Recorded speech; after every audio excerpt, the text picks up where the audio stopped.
Hello les amis, j'espère que vous allez bien et je vous retrouve aujourd'hui pour un méga book haul. J'ai fait pas mal d'achats ces derniers temps et notamment en me rendant au festival des Imaginales. Euh, voilà, alors personnellement j'ai été étonnée de moi-même parce que pour dire que j'étais aux Imaginales, qui est quand même un festival littéraire avec des auteurs et tout, je trouve que j'ai été encore assez soft au niveau de mes achats et au moment où je vous parle, normalement le vlog que je vous ai fait et où je vous ai filmé certaines parties des Imaginales est en ligne, donc vous pouvez le retrouver dans le petit i. Voilà, donc là je vais vous montrer notamment, principalement mes achats des Imaginales, les autres achats que j'ai fait à côté sur d'autres sites. Et après on va prendre un petit moment pour vous montrer d'autres achats qui n'ont peut-être rien à voir avec la littérature. Donc c'est parti, je vous présente tout ça. Alors, tout d'abord au prix Imaginal, j'ai acheté Que la mort soit douce de Laetitia Danaé aux éditions Plume Blanche. Voilà, et je trouve la couverture magnifique, ça faisait vraiment que ce livre me faisait envie. Comme j'ai vu qu'il était sur le stand des éditions Plume Blanche, j'ai craqué. Je vous lis le résumé. Nous venons de clore les autres entretiens. Il ne reste que toi. Es-tu prête? Ai-je vraiment le choix? Depuis le décès de son père et parce qu'elle voit des fantômes, Catel n'a pas connu une existence très paisible. Seulement, la vie lui prévoit un destin bien plus incroyable. Un destin de Santa Muerte. Voilà, donc ce livre me fait envie. Donc déjà, le fait que ça parle de Santa Muerte, ça me faisait bien envie. Et c'est vrai que j'ai pas encore découvert la plume de Laetitia Danaé, mais j'ai très envie. Et ce livre est juste magnifique. Donc au niveau du nombre de pages, il fait un peu plus de 370 pages. Et regardez les entêtes de chapitres, c'est juste incroyable. Regardez. Et ça a l'air d'être écrit quand même assez grand, je trouve. Mais cette illustration est juste waouh. Et j'ai hâte du coup de le lire. Je regarde, celui-là n'était pas dédicacé. Et je n'ai pas de marque-page dedans parce que certains on avait des marque-pages qu'ils nous mettaient. Donc voilà, je vous les montrerai au fur et à mesure aussi. Sinon j'ai aussi pris 200 d'écume et de glace, le tome 3 Atlantis de Alexiane Delis aux éditions Michel Lafon. Je trouve ce roman magnifique et il est quand même assez gros je trouve. Et là, alors déjà j'ai eu un petit marque-page de la part de l'autrice, ou si je vous le tiens à l'envers ça veut. Ah non, il était juste, qu'est-ce que je dis? Voilà. Et j'ai eu, l'autrice était sur place donc du coup j'ai eu une petite dédicace. Voilà, donc pour vous faire le résumé, on suit Perséphone qui est, on va dire, une lycéenne qui est malade. Elle ne sait pas vraiment ce qu'elle a, mais elle se sent pas bien. Elle se dit qu'elle, de toute façon, elle en a plus pour long. Et ses parents décident de l'envoyer pour les vacances en Bretagne. Et Perséphone, dès qu'elle va être au bord de l'océan, tout d'un coup elle va se sentir renaître et elle va peut-être découvrir aussi des secrets liés à ses origines. Voilà pour le résumé. Donc là, ce tome 3 fait... Oui, là c'est épais, ouais, comme je vous dis. Plus environ 460 pages. Il est écrit quand même assez petit, assez serré, regardez. Les entêtes de chapitre, vous voyez, c'est toujours le même symbole que dans le tome 1. Alors là, normalement j'ai le tome 2 qui est dans ma pile à lire et que j'avais prévu de me garder pour cet été. Et comme ça j'aurai la fin de la saga, de cette trilogie. Voilà. Et en plus je l'aurais eu dédicacé. Donc voilà, j'attendais les Imaginales, voir si justement l'autrice y était. Ou si j'arrivais, si je trouvais ce livre parce qu'il était prévu d'achat là-bas. Et l'autrice m'a confié que j'avais peut-être raison d'acheter le tome 3 parce qu'à la fin du tome 2 il y a un gros cliffhanger. Alors elle m'a dit peut-être que tu ne pourras pas attendre. Voilà, donc à voir. Mais j'ai hâte parce que j'avais beaucoup aimé le tome 1 et j'ai hâte de voir ce que le reste de cette saga nous me réserve. J'ai également acheté Bipocalypse de Ariel Holtz aux éditions... c'est quoi la maison d'édition? L'école des loisirs, voilà. Donc ce livre me faisait aussi envie depuis un moment et Ariel Holt était sur place, donc je lui ai pris ce tome. Et du coup c'était un livre qui était dans ma wishlist, donc voilà. Pour le résumé, donc je vous le lis. Pour se rendre au lycée, Samsara n'oublie jamais sa batte de baseball, ses talismans et son couteau de chasse. Tout ce dont elle a besoin pour affronter les animaux mutants, les fantômes et autres créatures qui ont envahi les rues de Concordia. Sam sait y faire. Il y a 8 ans, elle a survécu à l'apocalypse et aux bouleversements qui ont suivi. Aujourd'hui, nouveau défi, La ville vient de lever la quarantaine de l'ancien parc public, contaminé lors de la fin du monde et s'apprête à accueillir ses habitants. Certains affirment qu'ils auraient muté, d'autres s'interrogent sur ce qu'ils auraient mangé pour survivre ou qui. Les jumeaux que Sam voit débarquer dans sa classe sont loin de faire taire les rumeurs. Peau diaphane, yeux Rubicon, dents acérées, très vite ceux qui se moquent d'eux ou les prennent à partie sont les victimes d'incidents inexpliqués. Tout semble accuser les nouveaux venus, mais dans une ville comme Concordia, peut-on se fier aux apparences? Une seule façon de le savoir, braver les dangers des quartiers interdits, au risque d'y perdre la vie. Voilà, donc c'est une lecture qui me faisait vraiment envie, qui m'intéressait avec cette histoire de mutants. Donc on y fait plus de 400 pages, il est écrit quand même je trouve assez grand. Et j'aime bien parce qu'on a comme des espèces d'illustrations dans le roman. Si je vous montre, regardez, dans le roman on a des espèces d'illustrations comme ça dans le roman. Alors franchement j'ai hâte de le découvrir, j'avais entendu des bons avis à ce sujet. Et ce sera l'occasion aussi de découvrir la plume d'Ariel Holt. Mais vraiment, il me fait très envie et j'ai hâte de vous en reparler. Je me suis également pris le tome 1 des 100 éternels, La Renaissance de Florence Barneau. Et c'est en auto-édition, donc la couverture elle est magnifique. Et c'est une histoire de vampire, donc j'ai craqué. L'autrice m'a mis 2 petites cartes à l'intérieur, dont une qu'elle a dédicacée. Regardez, elles sont sublimes. Et du coup, là, elle m'a aussi fait une dédicace. Hop. Et je vous lis le résumé du coup. Mais c'est une histoire qui me fait très envie. C'est une saga que je suis passée une première fois. Je me suis dit, ouais, t'attends de voir ce que t'auras acheté. Et puis si tu trouves que ça va, bah tu te le prends. Donc quand on est retourné sur le stand de l'autrice, cette fois j'ai craqué et je l'ai pris. Donc voici le résumé. Mon nom est Isméry. Je suis plutôt une vampire ratée. Le vampire qui m'a bu n'a pas senti que j'étais une sorcière. Cela lui a été fatal et moi je me suis découvert des dons très particuliers. Ça m'a compliqué la vie et j'ai dû surmonter beaucoup d'épreuves. Du coup je suis solitaire. C'est une plus simple. Mais voilà que ma routine devient mortelle et que l'on me propose un emploi à Paris pour une mission obscure. Une étrange maladie condamne les vampires jusque-là immortels. Et là, un événement va tout précipiter et bouleverser ma vie. Isméry va devoir faire face à un univers machiavélique et gagner la reconnaissance de ses congénères. Si vous aimez les univers riches en émotions, des aventures rocambolesques accompagnées de poires magiques, d'un brin d'humour et de personnages charismatiques, cette saga est faite pour vous. Embarquez dès maintenant pour le premier tome de 100 éternels.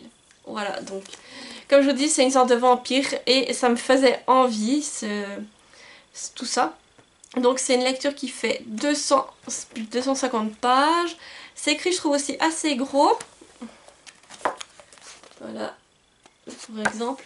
Et j'ai hâte de le lire, surtout que comme je vous dis, j'aime beaucoup la couverture. Donc voilà, hâte de m'y mettre. Et j'ai également pris un album illustré. Donc il s'agit de Contes féeriques, qui a été illustré par Shiitake. Et le texte de Vanessa Calico aux éditions Le Héron d'Argent. Donc celui-ci, il m'a fait envie, c'est une pure beauté. Le Héron d'Argent m'a mis un marque-page avec. Et regardez cette beauté, franchement. Et en plus, il est dédicacé par l'autrice.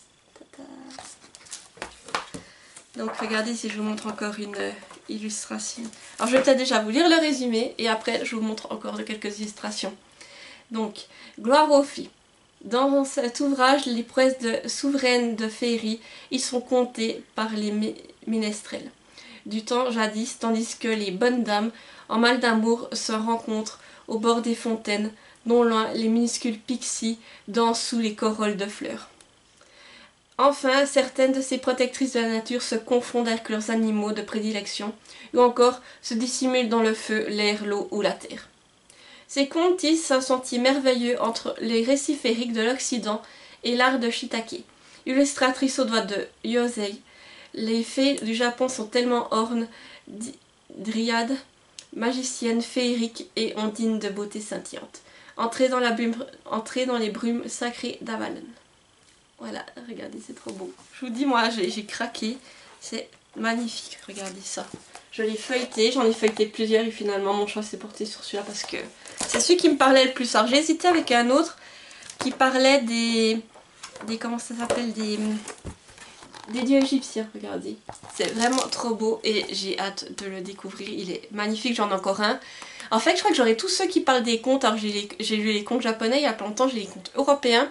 Et là j'aurai les contes féeriques, donc voilà. Et regardez, vous voyez comme il brille, franchement c'est une beauté.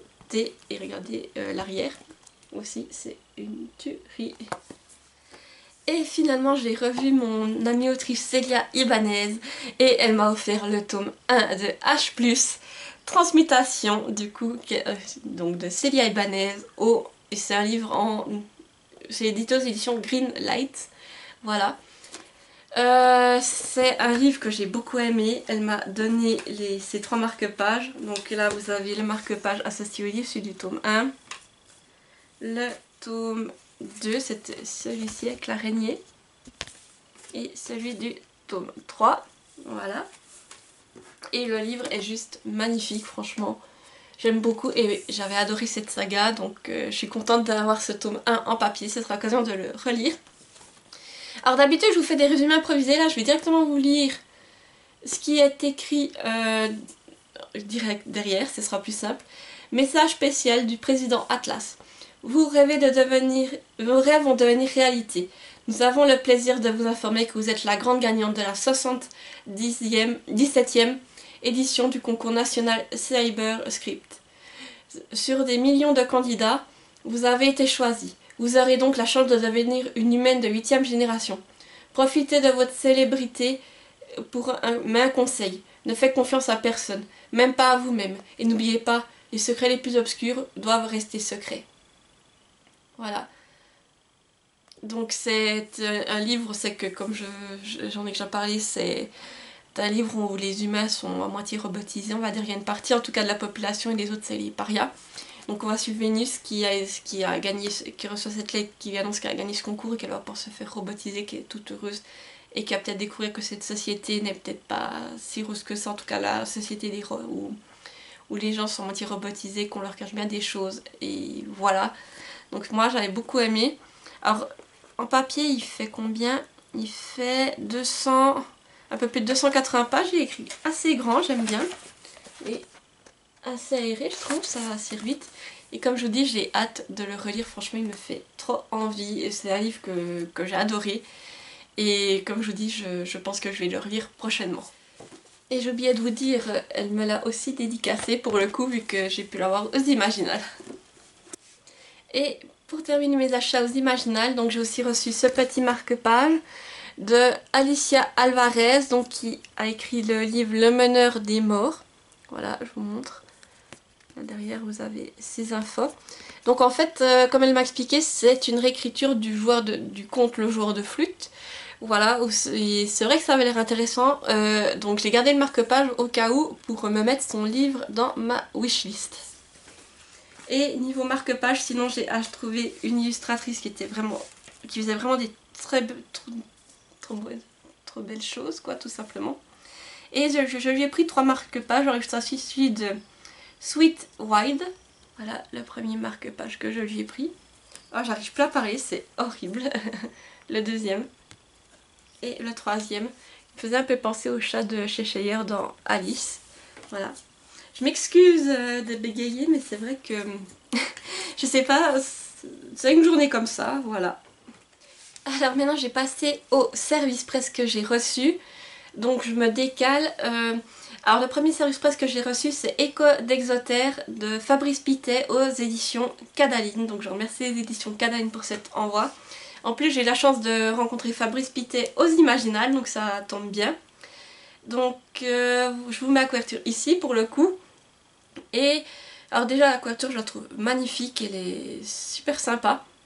Et là je voulais juste le petit résumé, en fait c'est des nouvelles, donc 5 nouvelles délivrant la quintessence de la fantasy et de la science-fiction moderne sont réunies dans ce recueil oscillant entre rêve, magie, humour, philosophie et émotions fortes. Voilà, donc j'ai hâte de lire ce livre et de découvrir ces 5 nouvelles, surtout que je crois que c'est un peu, je pense qu'il y aura des créatures fantastiques. et je crois qu'il y a aussi une saga des sœurs sorcières. Tout ce qui peut être intéressant, donc vraiment hâte de le découvrir. Et j'ai également reçu Word of Passion, vous m'excuserez pour mon accent anglais, vous savez que c'est pas mon fort, d'Élodie François dans la collection EH. Donc c'est un roman qui va sortir le 7 juin, donc je pense au moment où c'est que cette vidéo sera publiée, il sera déjà sorti. Mais du coup je remercie la maison d'édition qui m'a envoyé ce service presse. Je vous mets la couverture ici, elle est magnifique la couverture. Et je vous lis le résumé. Les plus belles histoires d'amour s'écrivent à quatre mains. Depuis que Tony a accepté de rencontrer Noah, alias Lewis C., un auteur de thriller avec qui elle discute sur un chat en ligne, elle a peur d'avoir fait une énorme erreur, de se précipiter trop vite dans une nouvelle histoire. Pourtant son mariage avec Fred est bel et bien terminé. D'ailleurs c'est elle qui a mis le point final en demandant le divorce. À présent il est trop tard pour revenir en arrière, car le destin étant facétieux, Tony et Noah participent tous deux au salon du livre de Montpellier, en tant que romancier en dédicace. Mais lorsque Tony croise le regard d'acier de l'écrivain, elle le sent au plus profond de son cœur. Rien ne sera plus jamais pareil. Malgré ses craintes, ses doutes et les zones d'ombre, elle devine qu'en Noah, elle sait qu'il la voit vraiment, perçoit ses faiblesses et connaît ses blessures, ses fragments. Et Tony est certaine d'une chose, cela fait bien longtemps qu'elle n'avait pas éprouvé des sentiments si forts. Voilà, donc c'est une romance entre deux écrivains, je crois, une romance en tout cas avec un écrivain. Et ça me tentait beaucoup, donc voilà. Et en plus, comme j'apprécie beaucoup ce qu'Élodie François écrit, donc je suis heureuse de pouvoir découvrir ce roman. Et comme vous en doutez, comme c'est un service presse, en tout cas les deux que je viens de vous présenter, je vais vous en reparler tout bientôt. Voilà, donc maintenant on va passer plutôt à mes achats de livres.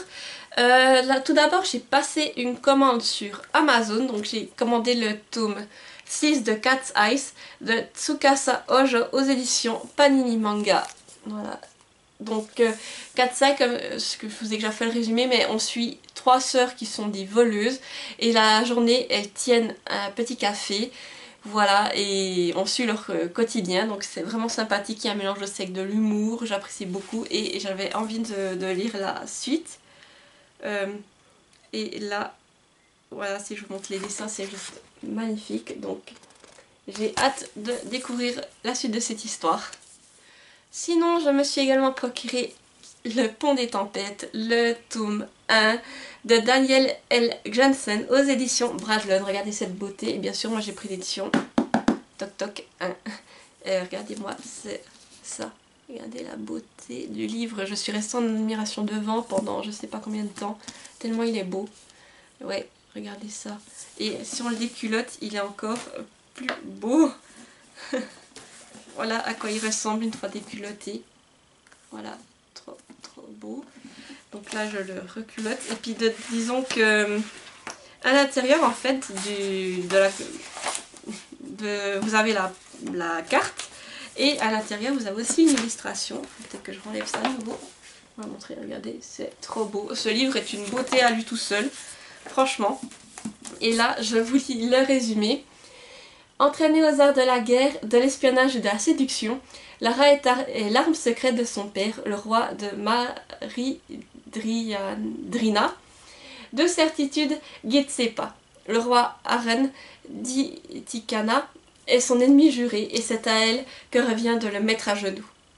Dans ce monde ravagé par des tempêtes sauvages, le pont qui parcourt Itikana est la seule voie commerciale et Itikana abuse de ses pouvoirs pour s'enrichir aux dépens de ses voisins exsangues. Sous prétexte d'honorer un traité de paix, Lara doit épouser le roi Aren et fracturer les dépenses de ce pont imprenable. Mais alors qu'elle apprend à connaître ce lieu dangereux et envoûtant, un Eden luxuriant cerné par des mers tumultueuses, ainsi que l'homme qui le gouverne, elle remet en question tout ce qu'elle pensait savoir. Lara va devoir choisir son propre destin. Sera-t-elle une tueuse de roi ou la sauveuse d'un peuple?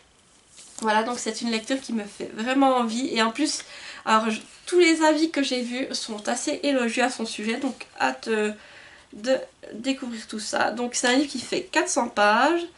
Et au niveau du style d'écriture, je trouve qu'il écrit assez grand. Voilà. Et comme je vous dis, moi j'ai juste hâte de lire, c'est une beauté. Et ce jaspage, mais oh, En plus j'adore le violet comme ça, donc vraiment il faut que j'essaye de me le caser cette année celui-là, il est trop beau. Et je crois qu'en plus j'ai vu que la suite paraîtrait cet automne, donc il ne faudra pas attendre bien longtemps pour avoir la suite. Et sinon je me suis également procuré le tome 1 de Guild de Marissa Meyer aux éditions de Saxus. C'est l'édition Toc Toc également aussi, parce que là c'est Marissa Meyer, je peux pas faire autrement. Alors il est encore sous blister, je n'ai pas l'intention de l'ouvrir jusqu'à ce que je le lise. Mais je crois que c'est aussi une réécriture de conte. Regardez comme il est beau la couverture. Et je vous lis le résumé. Et si Rumpelstiltskin n'était pas le méchant de l'histoire, donc c'est le fameux nain, hein. Maudite bien avant sa naissance par le dieu du mensonge, la fille d'un pauvre meunier a développé un talent pour raconter des histoires fantastiques, envoûtantes et totalement fausses. C'est du moins ce que tout le monde croit. Lorsque l'un des contes farfelus de Serilda attire l'attention du sinistre roi des aulnes et de ses chasseurs morts-vivants, elle se retrouve emportée dans un monde sinistre rempli de ghouls et de fantômes, où des corbeaux sans yeux traquent chacun de ses mouvements. Le roi ordonne à Serilda d'accomplir la tâche impossible de filer de la paille en or avant le lever du soleil, où elle sera tuée pour raconter des mensonges. Désespérée, Serilda appelle involontairement un mystérieux jeune homme à son aide. Il accepte de l'aider, mais tout a un prix et l'amour n'était pas censé faire partie du marché. Voilà, donc j'ai hâte de lire ce roman. C'est aussi une réécriture de conte, c'est Marissa Meyer, tout ce que j'aime. Donc voilà, il me fait très envie. Et en plus, c'est édition Toc Toc. Là, sous blister, donc trop content quand je l'ai reçu. Je vous dis, j'étais trop heureuse. Encore un Marissa Meyer. Après avoir adoré les chroniques culinaires, je pense que celui-là, je devrais aimer, mais trop hâte. Et sinon, vraiment des imaginales, nous nous sommes arrêtés au Cultura à Épinal. Et là, j'ai acheté des mangas, voilà, plusieurs mangas, donc c'est parti, je vous les montre. Donc tout d'abord, j'ai acheté Loin de moi, près de toi, le tome 1 de Kiyosuke Kuromaru et Munch Production Committee aux éditions Nobi Nobi. Regardez la couve, elle est trop belle. Alors l'histoire, c'est Muge, de son vrai nom Mio, est une jeune fille fantasque et folle amoureuse de Kento, son camarade de classe qui ne voit en elle que des agréments. Elle a cependant un secret pour se rapprocher de lui. Grâce à un étrange masque, elle peut se transformer en chat et ainsi rendre visite à l'aide de son cœur. C'est aussi une occasion pour elle de fuir la réalité d'une famille en recomposition. Seulement une telle magie lui serait-elle vraiment offerte, sans contrepartie? Voilà, donc c'est une histoire que ça me tente vraiment. Et puis de savoir que cette jeune fille peut se transformer en chat, je trouve ça vraiment sympa. Et en plus, les dessins ont l'air cool. Si je vous montre à l'intérieur, regardez, ça a l'air vraiment sympa comme dessin. Et j'ai envie de découvrir cette saga. Donc là, en plus, c'est une saga qui il y a noté derrière, c'est un shonen. Il y a noté amitié, magie, émotion. Et c'est une série qui est complète en 3 tomes. Donc voilà, je me dis que c'est pas... Je prends pas beaucoup de risques en la commençant parce que il n'y a pas beaucoup de tomes. Donc je devrais vite en venir à vous. Et comme je vous dis, ça me tente. Donc j'ai hâte de la commencer. Je me suis également acheté le tome 1 et le tome 2 de Sailor Moon de Pretty Guardian. Pretty Guardian Sailor Moon, pardon. De Naoko Takeuchi aux éditions Pika. Voilà, donc le tome 1, il est trop beau. Le tome 2. Et est-ce que j'ai le résumé quelque part? Parce que c'est vrai que Sailor Moon, moi j'ai jamais regardé. Hein. Je connais juste comme ça de nom et je voulais aller découvrir. Bah non, il n'y a pas de résumé. Donc voilà, ça me tentait. Et comme il y avait les 2 tomes, les 2 premiers tomes, je me suis dit pourquoi pas. Et en plus, ça les dessins, j'aime bien aussi. C'est des dessins plus des années 80-90. Ça me plaît bien. Et oui, j'ai hâte de découvrir cette saga. Alors, il n'y a pas noté combien il y a de tomes dessus. Je vous dis, j'ai rien noté, donc c'est simple.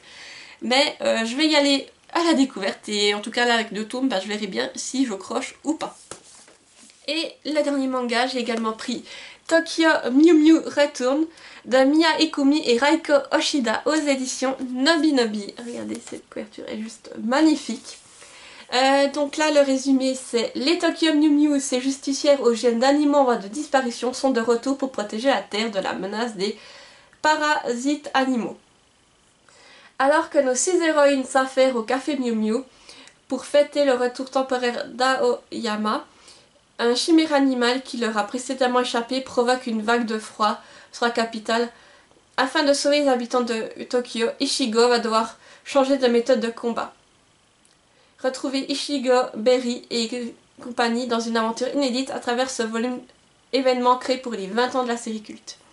Voilà, donc là c'est un shoujo, donc les mots-clés c'est Magical Girl, amitié, fantastique. Voilà, donc j'ai hâte de la découvrir, surtout que là je viens de commencer le tome 1 de Miu Miu, donc ça me fait très envie, et les dessins, je suis fan aussi. Voilà, donc quand je l'ai vu, c'est le seul qui me manquait, je crois, pour que j'ai la saga, en tout cas tout ce qui est sorti actuellement sur Miu Miu, les rééditions Miu Miu, Tokyo Miu Miu à la mode, je crois, mais je crois que il est tout seul, je sais pas s'il y en a d'autres qui vont sortir, et celui-ci. Voilà, comme ça je pourrai tous les relire à la suite. Alors maintenant nous allons plutôt passer à mes autres achats qui n'ont pas vraiment de lien avec la littérature. Donc pour commencer, j'ai été aux eaux de Zurich avec mon frère et j'ai décidé de me ramener un petit souvenir. Donc j'ai acheté un livre de coloriage, ça s'appelle Fantastische Tierwelt, ein Ausmalbuch zu Entspannen de Millie Marotta. Voilà, donc je vous le montre, il est super beau, il a des reflets. Et il m'a beaucoup plu, j'aime beaucoup les doubles pages, si j'arrive à vous trouver. Alors déjà, c'est un style un peu mandala, avec les animaux, c'est ça que j'ai beaucoup apprécié. Et je me suis dit que ça allait me plaire, regardez là, comme c'est fait. Et vous avez des doubles pages qui sont juste magnifiques. Regardez, là voilà une double page. Donc je me suis dit que ce serait sympa et en plus ça fait un souvenir de ma journée au zoo. Alors sinon si j'ai acheté un sac Lungfly, c'est un sac Disney, donc j'ai pris la version des 100 dalmatiens de Patch. Donc je le trouve trop mignon, c'est tout fin simili-cuir, donc normalement c'est étanche. Et vraiment c'est des sacs, il était en action sur Amazon, donc je l'ai recommandé ce jour-là, j'ai eu de la chance, il était soldé à 50%. Parce que c'est des sacs qui valent quand même 80 €, en tout cas celui-ci il valait 80 €, je l'ai eu pour une quarantaine d'euros. Voilà, j'ai de la chance, il a sa petite médaille comme vous pouvez le voir. Son petit collier, c'est vraiment trop beau, j'aime beaucoup la qualité. Et derrière vous avez encore les petits dalmatiens qui sont dessinés et l'intérieur. Si je vous montre aussi, c'est vraiment... Ok, vous savez que vous en mettez pour que le prix, ça vaut son prix. Le tissu aussi, il y a les petits dalmatiens. Vraiment, je suis trop contente. Je l'ai pris en fait pour aller aux Îles Imaginales, ça a été son inauguration. Et il y a plusieurs personnes qui m'ont dit qu'ils adoraient mon sac. Voilà, donc je me suis dit que pour quand je faisais les sorties, ce serait sympa parce que c'est un sac qui est pas trop grand. C'est l'idéal juste pour mettre mon porte-monnaie, mon téléphone, quelques petits trucs. Et en plus, c'est un sac à dos parce que sinon j'ai un sac à bandoulière, mais au bout d'un moment, au fil de la journée, vous avez mal à l'épaule, tandis qu'un sac à dos, le poids est mieux réparti. Donc je me suis dit pourquoi pas en prendre un de ce style-là, surtout que je les trouve trop beaux. Et là, Patch, comme les 100 dalmatiens, c'est mon Disney préféré, je pouvais pas résister. Sinon, je me suis également pris une GoPro. En fait, disons que je ne l'ai pas vraiment payée. C'est avec les points de fidélité que j'avais dans un magasin, j'ai pu choisir un article et il y avait une GoPro. Donc je me suis dit pourquoi pas. Et là vous avez la GoPro et en dessous il y a tous les supports nécessaires à la GoPro. Donc je crois qu'il y a celui pour le vélo, le casque, il y en a plein. Et je me suis dit que ça pourrait être pas mal pour si je voulais vous filmer par exemple quand on va dans l'eau ou selon certains endroits, c'est que ça peut être mouillé tout ça, pas prendre mon autre caméra. Et peut-être aussi pour quand je fais des balades à vélo, ces choses là, je me suis dit que ça pourrait être sympa. Donc voilà, je l'ai pris avec les points que j'avais. Maintenant il faut que j'étudie la chose, que je lise le mode d'emploi pour apprendre à m'en servir. Et là on arrive au bout, donc je me suis acheté ma bible des huiles essentielles. C'est de Daniel Festi et Anne Dufour aux éditions Le Duc. Donc c'est un énorme bouquin qui vous explique toutes les huiles essentielles. On va dire, hop, si je vous montre juste ici, voilà. Vous avez à chaque fois l'huile essentielle, comment vous pouvez l'utiliser, ses vertus, tout ça. Et je me le suis pris sur Amazon parce qu'en fait, ça fait quelques temps que je me tâte et que je me dis qu'avec les problèmes de santé que j'ai et tout ça, les huiles essentielles, ça pourrait être bénéfique pour moi. Alors du coup, pour pas me lancer sans connaissance, je me suis acheté vraiment un ouvrage, on va dire, assez épais sur la chose, pour pas faire n'importe quoi. Et pour commencer, du coup, je me suis aussi pris 3 huiles essentielles. Donc j'ai une huile de lavande vraie, de la marque Pure Essentiel. Voilà, donc j'ai pris la lavande vraie qui normalement est censée avoir des vertus plutôt relaxantes d'après ce que j'ai lu et aussi pouvoir aider à s'endormir. Il y a aussi l'huile essentielle d'arbre à thé de Tea Tree, comme ils appellent, toujours de la même marque. Celle-ci, c'est plus pour les boutons, les points noirs, tout ça que je l'ai pris. Et ensuite, il y a la dernière, c'est la citronnelle Java, toujours aussi de la même marque.